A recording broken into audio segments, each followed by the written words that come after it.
Okay, so our next topic is 2D kinematics. Now, if you remember, kinematics just means movement. So we're obviously going to deal with speed, velocity, displacement, acceleration, all that kind of thing. And with it being in 2D, that means we're going to use some vectors. So this topic is mainly just a revision topic, just extending the idea of kinematics and combining it with vectors. So let's have a look at the first example. So it says points A, B, and C have position vectors 3, -1, 1, 5, -2, 1, where the distance is measured in meters. A particle travels in a straight line between each pair of points. It takes 5 seconds to travel between A and C, then a further 3 seconds to travel from C to B. So it says in part A, find average velocity and average speed from C to B. Okay, well, C to B, we're trying to work that out. So that's O to B minus O to C. So we're trying to get displacement. O to B is 1, 5. Take away O to C -2, 1. And that gives us 3, 4. So displacement C to B is 3, 4. And it says it takes 3 seconds to go from C to B. So the average velocity is, well, it's just velocity, displacement divided by the time. So it's a third times 3, 4. So I can leave it like that. Or I can run it as 1 4/3 meters per second. And the average speed, well, remember to get from velocity to speed, that's when we use Pythagoras. The speed is square root 3 squared plus 4 squared, which equals 5. So the average speed, sorry, that shouldn't be speed, that should be distance. So to get speed, we divide by 3. Average speed equals 5 over 3 meters per second. Okay, part B, find the final displacement of the particle from A. So part B, it went from A to C, then C to B. So it went A to C plus C to B. Okay, so that's really just A to B. If you think about it, displacement is just when it started there, ended at B. So that's O to B minus O to A, which is 1, 5, take away 3 minus 1, which gives us -2, 6. Okay, and that would be in meters. Next one, so find the average velocity of the whole journey. Well, the average velocity of the whole journey, this is the displacement divided by the time. So the displacement we just got here, and the time for the whole journey, it was 5 seconds and 3 seconds. So the average velocity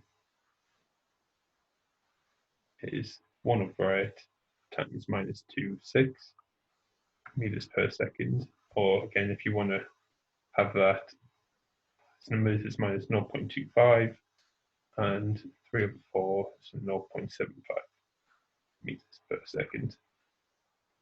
And D, find the average speed of the whole journey. Well, to get the speed of the whole journey, I need the overall distance divided by the time. So to get the distance, well, the distance from C to B, we worked out in this bit that was just 5. So the distance from the first bit, A to C, so we first of all need to work out what A to C is. So that's O to C minus O to A. So that's -2, 1. Take away 3 minus 1. So that gives me -5, -2. then do Pythagoras on that. 5 squared add 2 squared gives me root 29. So the average speed is 5 add root 29 divided by 8 meters per second. So typing on the calculator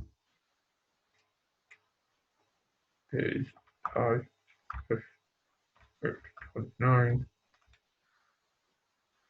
is 3 significant figures, 1, 3, or meters per second. Now, the reason I couldn't just do the magnitude of the average velocity is because it's when A to B, A to C, C to B. So it's changed direction. So it won't work just to do it that way. Okay, next example. Example 2. A particle moves in the plane. At time t, the particle is at a point and its displacement from the origin is given by this position vector, t plus 2 and 1 minus t squared. Prove that the particle moves along a parabola. Well, a parabola looks like these. Parabola is just a quadratic essentially. So let's have a look at how we can prove that. Well, this is going to be my x coordinate, and this is going to be my y coordinate. So let's have a look. So x is t plus 2, and y is 1 minus t squared. So I've got that, and I want to try and get y in terms of x. Now this is going to come under a topic called parametric equations, which we'll do next year. But it's just a bit of a preview about how we do it. We can rearrange one of them to get t equals. So you do in this first one, being get t equals x minus 2, and then sub it into the one. So y equals 1 take away x minus 2 squared, which is an equation of a quadratic. Yeah, you could expand that if you want to, or I can just leave it like that in completed square form. So therefore, parabola. And for part B, it says sketch it. Now the key thing here is this equation works for any value of x. However, here we only want positive time values. So t is bigger than 0. So that means x is going to be bigger than 2. So here's my axes, x and y. And I'm going to start off with what 2 is. Now, actually here, 2 is the maximum point. The maximum here, x is 2, y is 1. That's my maximum point. And since it's a negative x squared, it's going to just go down. It's going to go like that. And I could solve that equal to 0 to get what that coordinate is if I really wanted to, but it hasn't asked me to. I think it will be 3 anyway. Yeah, 3 will work.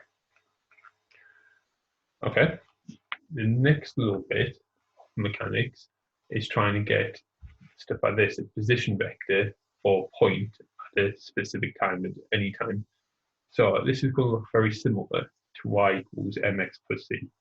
So if an object starts at the point of position vector r0, I'm just going to call that c, and moves with constant velocity v, I'm just going to call that m, then its position at time t, and I'm just going to call that x, is r equals r0 plus vt. Now, if I think of r as just y, then I get c plus mx, which is just an equation of a straight line. It's just an equation of a straight line, just in more than one dimension, so using vectors. Now, again, this makes sense. To get to where I am after time t, I need where I've started plus the displacement. Now, if it's constant velocity, that means equals 0. So there's no acceleration. So if I try to use the Suvat formula, this one here, this bit would be 0, so it would just disappear. So I just get s equals ut. So my speed would be v, and t is just t. So my displacement is vt. So where I started plus my displacement, r0 plus vt. Okay, so let's look at this example and hopefully help you. So lighthouse is at, well, here's the lighthouse.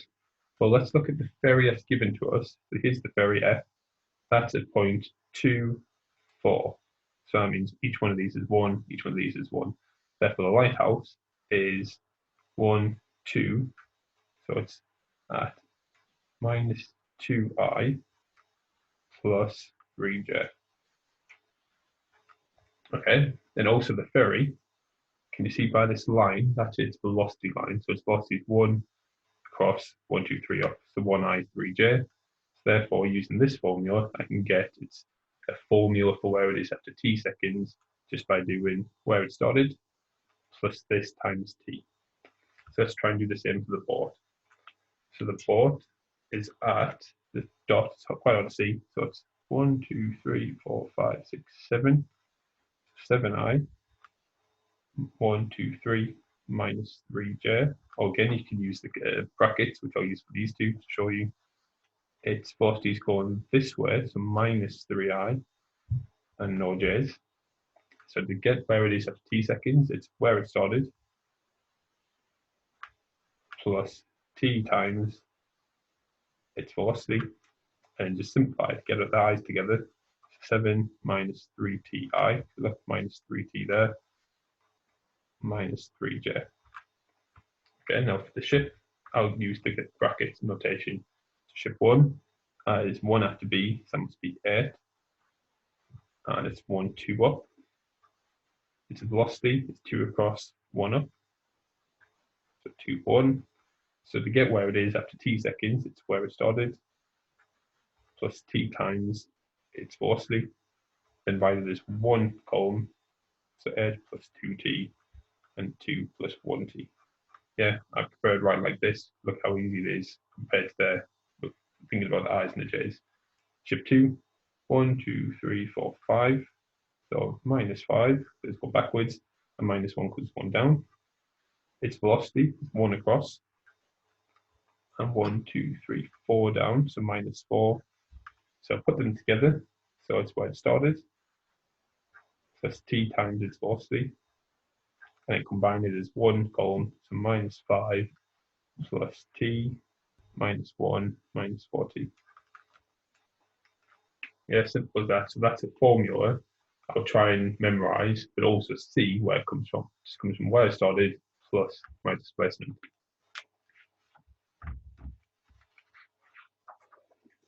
Okay, and the last one. So two particles, A and B, move in the same plane. A starts from the origin, so R0 for A is 0, 0, and moves constant velocity 3i minus 2. So I'm just going to write that's 3 minus 2. Write down the position vector of A in terms of t. So I'm going to label that as RA, so position vector of A. So it's where I started, so 0, 0, plus t times its velocity, so 3 minus 2. So I can write that as 1, so 3t minus 2t. Particle B starts with the point 1 minus 5. So again, I'm going to write that as column. And moves constant velocity 1, 3. Prove that A and B never meet. Well, so for B, I'm going to just write down the position vector for B. So it's where B started. That was 1 minus 5 plus t times its velocity, so 1, 3. Then write that as 1 column vector, so 1 plus t minus 5 plus 3t. Now, if they meet, that means RA would equal RB. So let's see what would happen if that was true. So I've got 3t minus 2t must equal 1 plus t minus 5 plus 3t. Yeah, there's my RA up there, it's my RB. So if they're equal, that means the tops must be equal to i's. 3t must equal 1 plus t, and minus 2t must equal minus 5 plus 3t. Well, now I've just got two equations. So if I solve them, if I solve that top one, take the t to the side, I get 2t equals 1. So t is a half. Solve this one, so take the 3t to that side. So minus 5t equals minus 5. So t equals minus 1. So when t is a half, so after a half seconds, the x coordinates are the same, but the y coordinates are different. And after minus 1 seconds, the y coordinates are the same, but the x's are different. So the two actually never meet, because if they meet, these two numbers have to be the same. So therefore, do not. meet. Yeah, for two things to meet, the x's must be equal and the y's must be equal. And last bit, find the minimum distance between the two particles. Well, first of all, let's get what the displacement between them is. So that's RB minus RA. And I just call these new notations, and I call that RB. Oh, sorry, I underlined it, didn't I? Take away RA. So that is RB was 1 plus t minus 5 plus 3t. Take away RA, which was 3t minus 2t. Then just simplify that. So it's 1 take away 2t, t take away 3t minus 2t, minus 5, minus minus plus 5t. Okay, so that's my displacement. So the distance, remember, I'm going to use Pythagoras. So it's 1 minus 2t squared plus minus 5 plus 5t squared. So I'm just going to expand and simplify. So 1 minus 4t plus 4t squared plus 25 minus 50t plus 25t squared. So I've just done that fast. You could use two brackets and a grid. That would be your expand. And then simplify to get 29t squared minus 4 minus 54t. 1 plus 25, so plus 26. So that's the distance. Well, you should notice that's a quadratic. So to get the minimum, well, I can either just find the minimum by using differentiation or completing the square. Now, this here doesn't look like a nice thing to complete square on, so you might want to use differentiation. Both will give you the same answer. I'm just going to use completing the square just because it's a bit quicker. So, remember to complete the square. Let's do it over here, actually, different color. So, 29 t squared minus 54t plus 26. I would take out 29 from the first two terms, remember. I'll then complete the square on this bit. So I half this term, t minus 27 for 29 squared. And I take away 27 over 29 squared, which is 729 over 841. I then times all that by 29 plus 26. So I get 29 lots of t minus 27 over 29 squared. So 729 over 841 times 27 times 29, sorry, plus 26 gives me, sorry, I think I need that as a minus, gives me 25 over 29.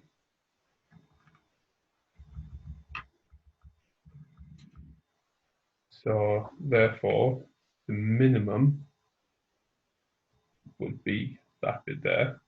So if I just put that back in, minimum